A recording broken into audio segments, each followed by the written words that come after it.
బనకచెర్లను అడ్డుకోండని మేం మాట్లాడితే బోడగుండుకు మోకాలకు ముడిపెట్టినట్టుగా నిన్న రేవంత్ రెడ్డి గారు మాట్లాడారు. అసలు విషయాన్ని పక్కన పెట్టి సొల్లు వాగుడు వాగారు ముఖ్యమంత్రి గారు.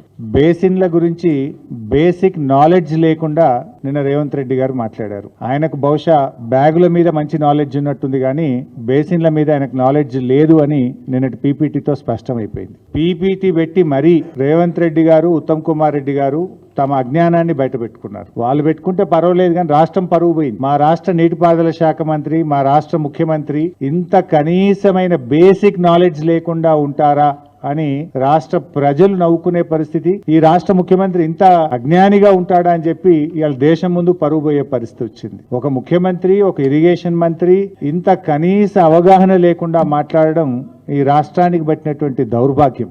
రేవంత్ రెడ్డి గారు అంతులేనటువంటి అజ్ఞానంతో, మూర్తీభవించిన మూర్ఖత్వంతో నిన్న మాట్లాడారు. విషాదం ఏంటంటే ముఖ్యమంత్రి గారు దేవాదుల ఏ బేసిన్ లో ఉందని అడుగుతాడు. దేవాదుల ఏ బేసిన్ లో ఉందో ఆయనకు తెలియదు. బనకచెర్ల ఏ బేసిన్ లో కడుతున్నారో ఆయనకు తెలియదు. నువ్వు ఏం చేస్తున్నట్టు అసలు?